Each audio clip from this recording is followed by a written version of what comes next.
Naam, hujambo mpenzi mtazamaji popote ulipo. Tarehe 29 mwezi Disemba mwaka 2023, tunaelekea kukamilisha mwaka 2023 kuingia mwaka 2024. Hivi sasa ni wakati wa Upeo wa TV47. Tumekuandalia taarifa na sasa wacha nikupe kionjo.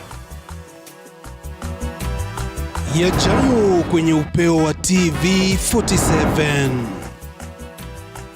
Kampuni mbili za utafiti zatoa matokeo ya utafiti wao waliotaka kujua maoni ya Wakenya kuhusu masuala mbalimbali katika mwaka wa 2023 unaokaribia kukamilika. We as researchers, we feel obliged that we need to provide information. Whether the government ignores or take action on them, that is left to them. Baraza la magavana linasema kwamba hakuna makubaliano yaliyoafikiwa kati ya serikali kuu na serikali za kaunti kuwezesha kuhamisha usimamizi wa shule za chekechea kwa serikali ya kitaifa. Na leo tuna mahojiano ya kipekee na katibu mkuu wa UDA Cleophas Malala kuhusu masuala kadha wa kadha. We started with a membership of around early this year of around 6.2 million. We've been able to recruit more than 2.5 million Kenyans. Na mtazamaji, saa moja juu ya alama, karibu sana nikufahamishe taarifa kwa kina. Wanakwetu wananiita Joash Onsare.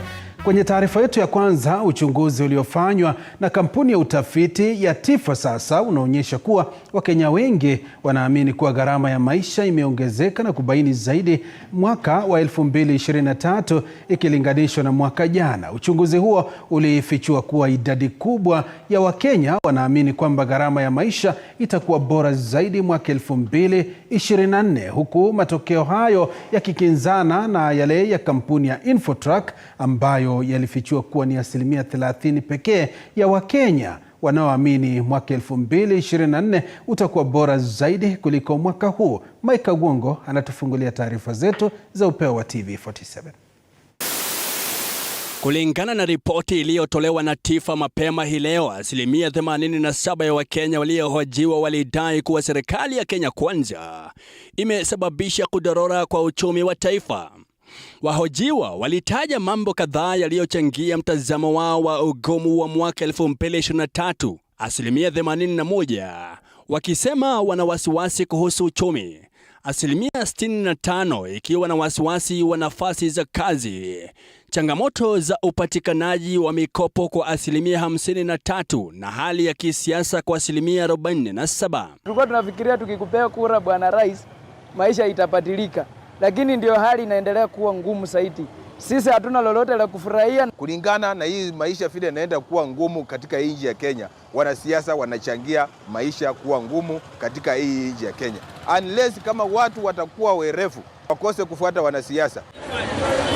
Licha ya matatizo ambayo yalishuhudiwa katika mwaka wa 2023, uchunguzi ulifichua kuwa Wakenya 6 kati ya 10 wana matumaini kuwa mwaka 2024 utaimarika zaidi.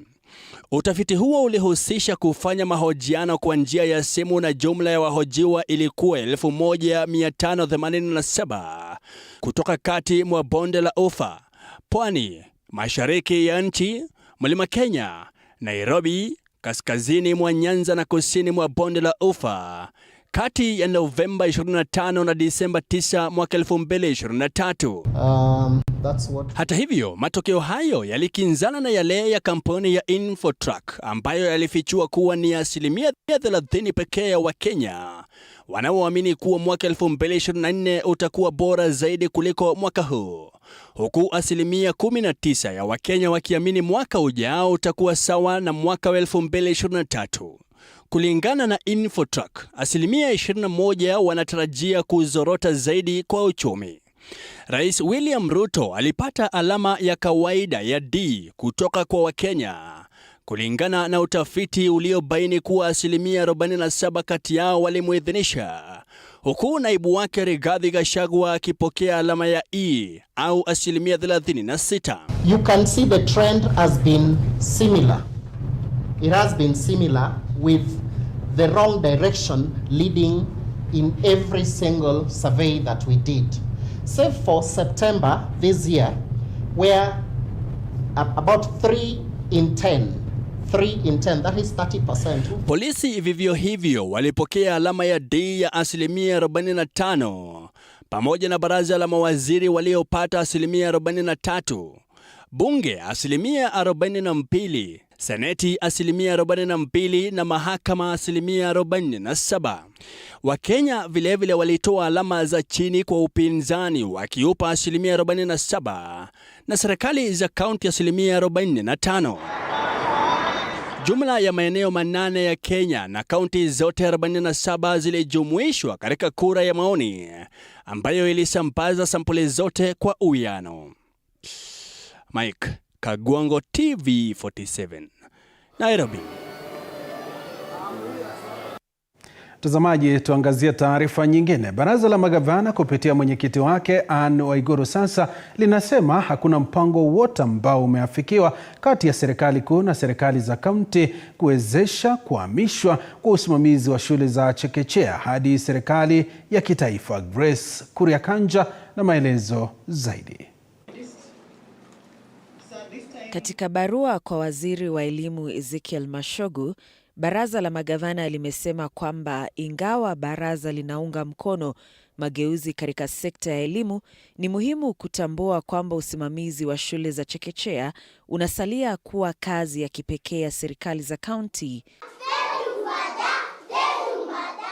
Ufafanuzi huu umekuja baada ya tangazo la hivi majuzi la waziri Ezekiel Machogu kwamba walimu wakuu wa shule za msingi watasimamia vituo hivyo kuanzia Januari mwaka 2024. Hii ilimaanisha kuwa vituo hivyo ambavyo vimekuwa chini ya mamlaka ya serikali za kaunti tangu kuanzishwa kwa ugatuzi vingehamishwa na kusimamiwa na serikali ya kitaifa. Barua ya baraza hilo inaeleza kwa uwazi kwamba hadi sasa hakuna makubaliano haya ya kiserikali ambayo yamekamilika kati ya ngazi hizo mbili za serikali. Baraza hilo likisema kuwa tunashikilia msimamo kwamba hadi makubaliano kama hayo yaingizwe kwa makubaliano ya pande zote, serikali za kaunti zitaendelea kusimamia kikamilifu shule za awali kama ilivyoainishwa chini ya ratiba ya 4 ya katiba. Grace Kuriakanja, TV47. Kwingineko, tatizo la wizi wa mifugo katika eneo la kaskazini mwa Kenya limezidi kuwa kero na chanzo cha maovu, vifo na kupelekea wengi kupoteza makazi yao. Madhara ya jinamizi hili yamesababisha hali ya uchumi kuzorota katika eneo hilo. Waziri wa usalama wa ndani Kithure Kindiki sasa anasema ameelekeza darubini yake kwa wezi wa mifugo. Nelly Lusigi na uketo wa taarifa hiyo. Kwa miaka na mikaka, eneo hili la kaskazini mwa Kenya limezidi kukabiliwa na tatizo la wizi wa mifugo, hali ambayo imepelekea wenyeji wengi kukabiliwa na hali ngumu ya kiuchumi na kuzama zaidi katika lindi la umaskini kila uchao. Akizungumza katika hafla moja katika kaunti ya Laikipia, waziri wa ndani Kithure Kindiki ametoa onyo kali kwa yeyote atakayepatikana na hatia ya wizi huo unaozidi kuwakosesha wakazi usingizi. Kazi ya kwamba mahali wakora wote ambao wanatuhangaisha wamejificha, tuko na taarifa mahali wako. Waziri Kindiki amesema kuwa tayari serikali imeanzisha msako kuwatafuta wafadhili na wale wanaonufaika na vitendo hivyo ili kuhakikisha kuwa mifugo yote iliyoibiwa inarejeshwa na wahuni hao kuchukuliwa hatua kali. Najua mifugo wengi wameibiwa hawajarudishwa. Tutaendelea kutafuta mifugo ambao wamesalia. Ipa ngamia 500. Na mimi nataka nihakikishie watu wa Isiolo nikiwa hapa Laikipia, hao ngamia 500 watarudi leo. Kindiki amezidi kutoa wito kwa wazazi katika kaunti hiyo kuwatahadharisha wanao dhidi ya hulka hii ambayo itapelekea wao kukabiliwa na mkono mrefu wa serikali. Kuna haja wakabiliane na serikali kwa sababu tutawazika na tutaki kuzika watoto. Aidha, Kindiki amezidi kutoa onyo kali kwa machifu na manaibu wao ambao wameonekana kuzembea kazini, wakati ambapo uovu huu umezidi kukithiri kwamba watapigwa kalamu na kuchukuliwa hatua za kisheria. Ili kuhakikisha mifugo wamerudishwa, hauna haja kuendelea kuvaa kirauni ya taifa ya Kenya, tutakutoa kazini. Kindiki amesema kuwa watamzawadi yeyote atakayetoa taarifa muhimu kuhusu viongozi wa makundi haya ya wahalifu, akiwarai maafisa wa usalama kutumia silaha zao vilivyo ili kuwalinda wananchi jikinga kutokana na wahalifu hao. Nelly Lusige, TV47. Mtazamaji, watu wawili kati ya zaidi ya 12 waliofariki katika ajali mbaya ya barabarani wiki jana katika eneo la Mboni tarehe 16 mwezi huu wa Disemba katika barabara ya Kikima Machakos wamezikwa hii leo katika eneo la Katheka Kai katika kaunti ya Machakos na kufikisha idadi ya waliozikwa kuwa 4 baada ya wawili kuzikwa hapo jana katika eneo la Makueni. Wingu la simanzi lilitanda katika mazishi hayo ya wawili hao, Joshua Nzomo Sila na mwanawe Travis Muo Nzomo, ambapo ufisadi miongoni mwa maafisa wa polisi wa trafiki ulilaumiwa kwa kusababisha vifo vya Wakenya wasio na hatia kila uchao. Wakiomboleza wanao, wazazi wa Nzomo wameeleza kufadhaika sana kutokana na vifo vya mwanao na mjukuu wao ambao walikuwa na maisha mema katika siku za usoni. Mbele face the camera. With him and other grandchildren. Ni kweli hii changamoto ya ajali za barabarani imekuwa kubwa kwa sababu mwaka huu peke yake zaidi ya watu 4,000 wamepoteza maisha yao kwa barabara. Wiki mbili ambazo zimepita zaidi ya watu 30 pia wamepoteza maisha yao. Lakini kama tume ambayo imetwikwa majukumu ya kuondoa ufisadi Kenya imeweza kuidentify corruption kama one of the leading challenges, one of the leading causes of road accidents. Na hii ni kwa sababu wale ambao wanatumia barabara zetu, wakiwemo madereva, wale askari ambao wanadhibiti trafiki na wananchi, wanaingia kwa ufisadi ambao umekita mizizi, na kwa sababu ya hayo tunakuwa na very poor enforcement or total lack of enforcement of the traffic laws that are supposed to ensure safety. Kwa hivyo ndio mambo kama haya yaweze kupunguzwa katika nchi yetu. Na mtazamaji, wito wetu kutoka hapa TV47, madereva na wale ambao wanatumia barabara, tuzingatie sheria za trafiki. Shirika la NACADA limewatahadharisha wananchi kuwa macho kutokana na utumizi wa mihadarati na vileo, haswa wakati wa sherehe za kuvuka mwaka mpya, ambapo walizindua rasmi kampeni ya kuhamasisha wakazi wa kaunti ya Busia kuhusu madhara ya matumizi ya mihadarati. Akizungumza mjini Busia wakati wa uzinduzi huo, mkurugenzi kutoka shirika la NACADA Patrick Obura amesema kuwa ajali nyingi katika kaunti ya Busia zimesababishwa na utumizi wa mihadarati, huku akiwataka wahudumu wa pikipiki kuwa waangalifu na kujitenga na unywaji wa vileo wanapoendesha pikipiki zao. Kupunguza utumizi wa mihadarati, ajali barabarani zitakwisha. Mazishi na matanga zitapungua. Disco matanga itaenda. Watoto wengi hawako shuleni kwa sababu ya mimba za mapema ambazo hutokea kwenye disco matanga, na kiini hasa kinachosababisha ule uhusiano uanze ni mambo ya pombe. Kama tulikuwa gia ya 5, tunaweka gia ya 6. Kuhakikisha our county, our region is not a drinking county, a drinking region. So tutapambana kikamilifu kuhakikisha tunaondoa pombe haramu na dawa ya kulevya. Tunaomba wananchi watusaidie, walete report kwa chief police ndio tuangamize pombe. Kwingineko, viongozi wanaoegemea upande wa serikali wanaitaka idara ya mahakama nchini kuharakisha maamuzi katika kesi zote zilizowasilishwa mahakamani kupinga baadhi ya miradi ya serikali kuu, huku wakiendelea kutetea mpango wa ujenzi wa nyumba za bei nafuu pamoja na bima mpya ya afya.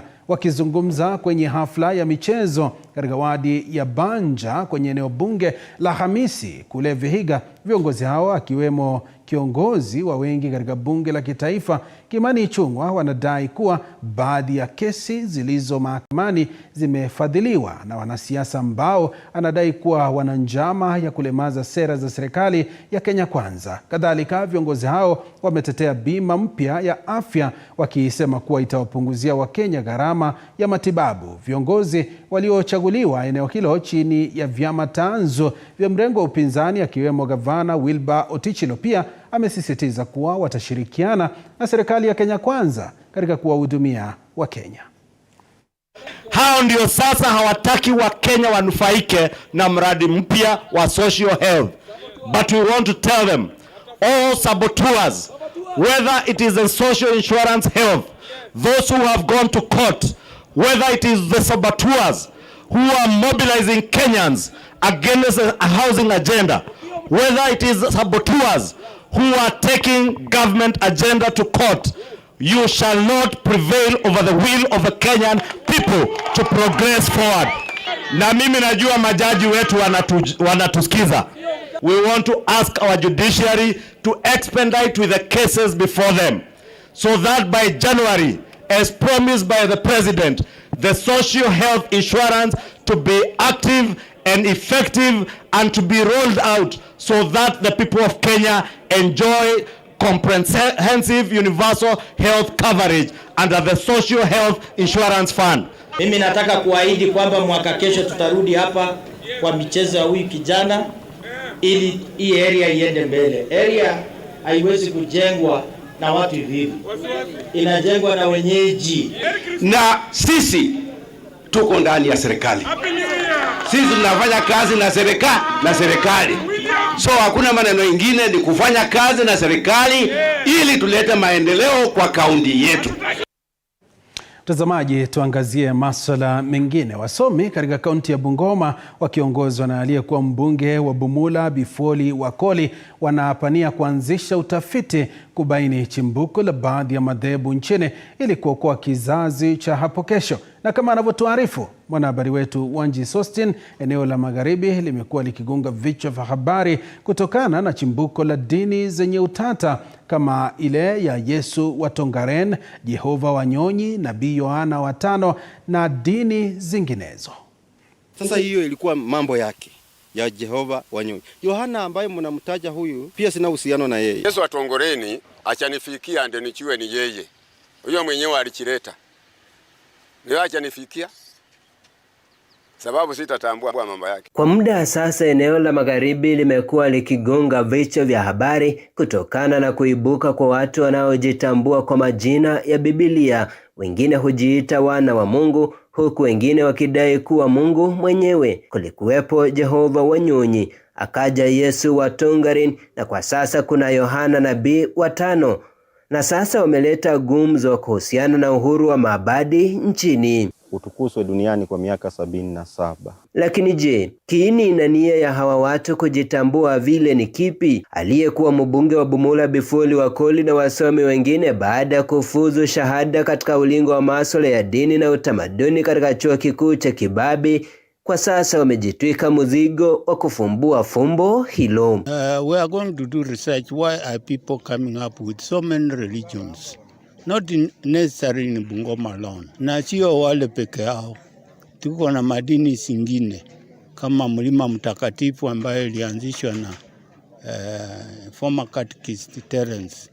Na kuna madini zimeanza. Tunataka kujua kiini cha watu kuanzisha hizi madini ni nini. When you look at the cultural practices of the Bukusu, most of them have really changed because of modernization, Westernism and civilization, and at the end of the day we see a moral decadence. With ethics, which is the study of human character or conduct, it will help us to guide and nurture the young ones. Do our research on these people.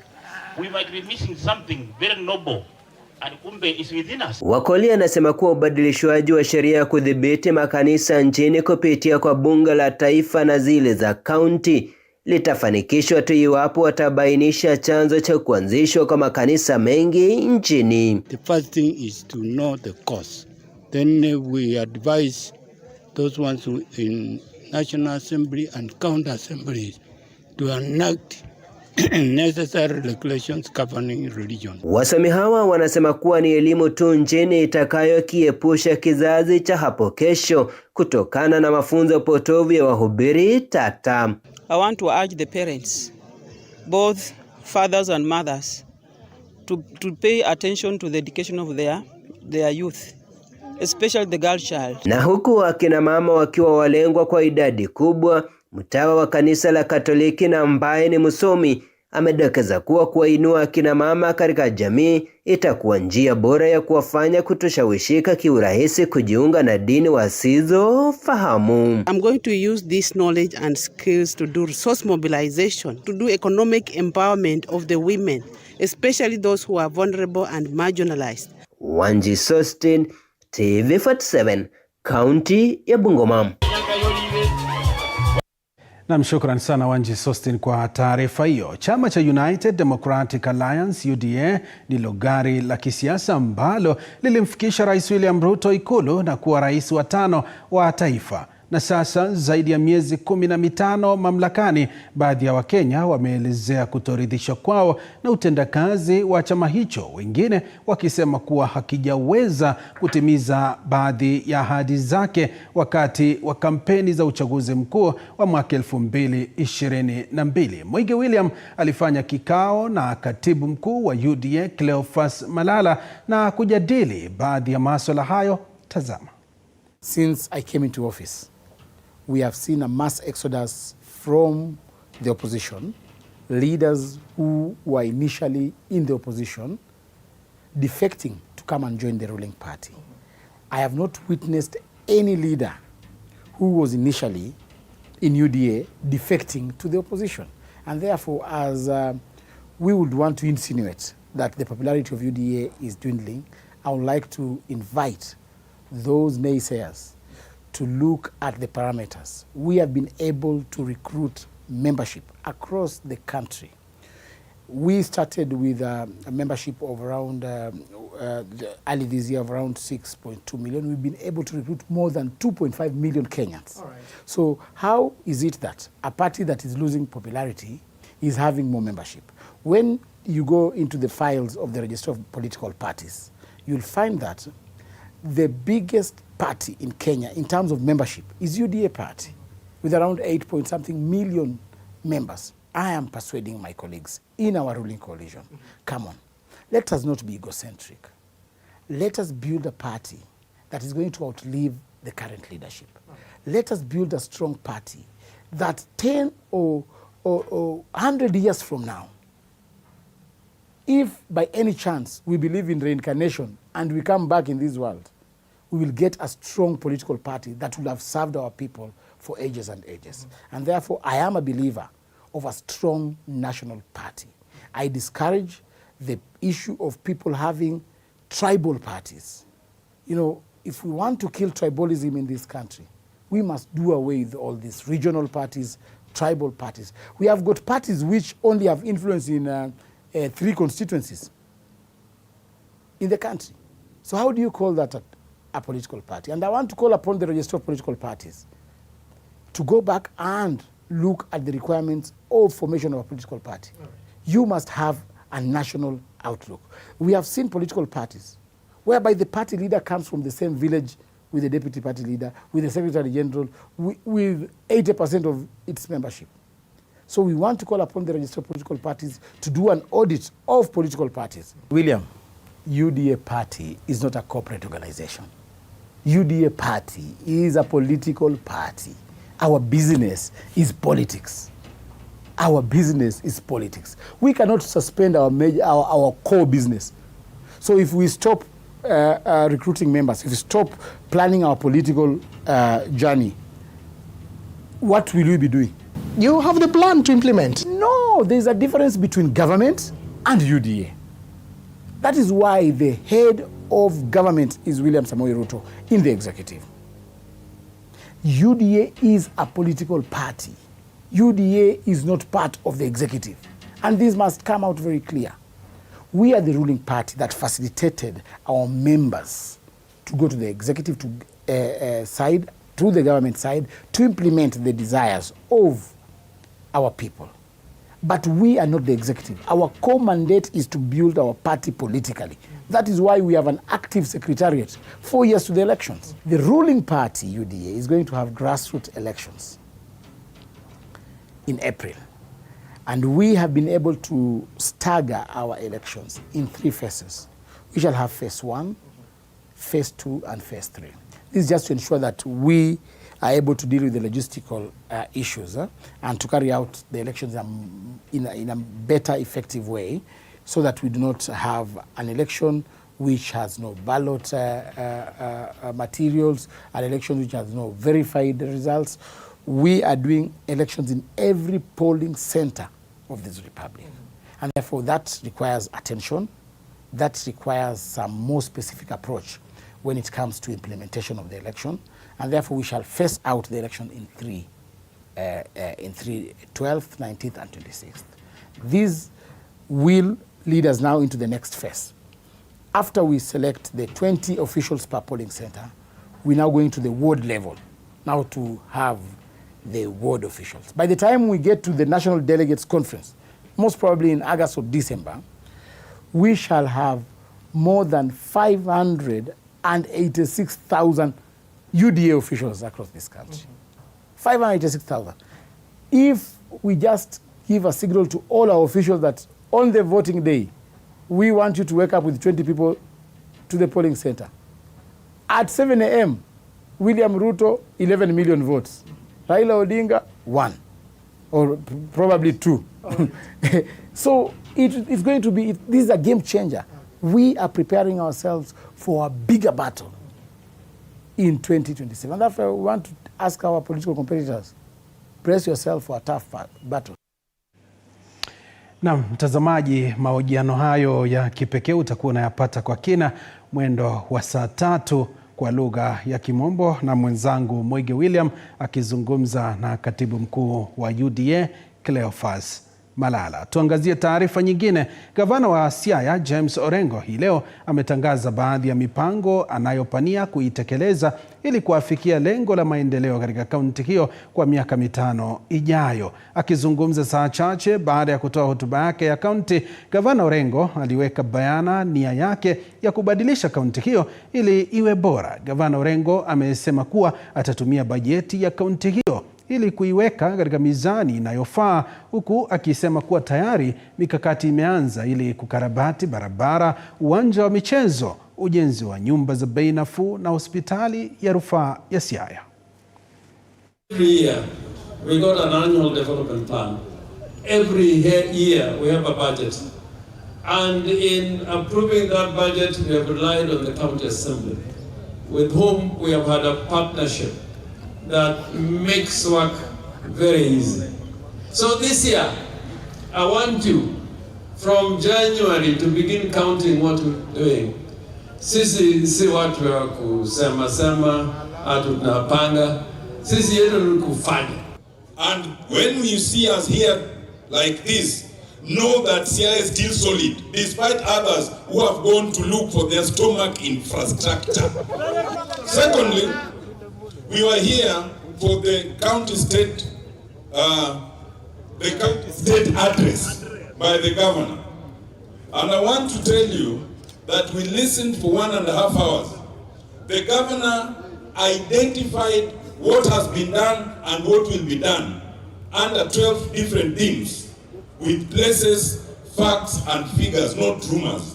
Anyone who wants to know what has happened in Siaya, please get a copy of that speech. And Governor, I want to urge you to circulate it widely so that people can stop speculation. We are happy with your leadership, and I wanted to castigate your enemies who have been pointing out and trying to paint you as a leader with no development conscious.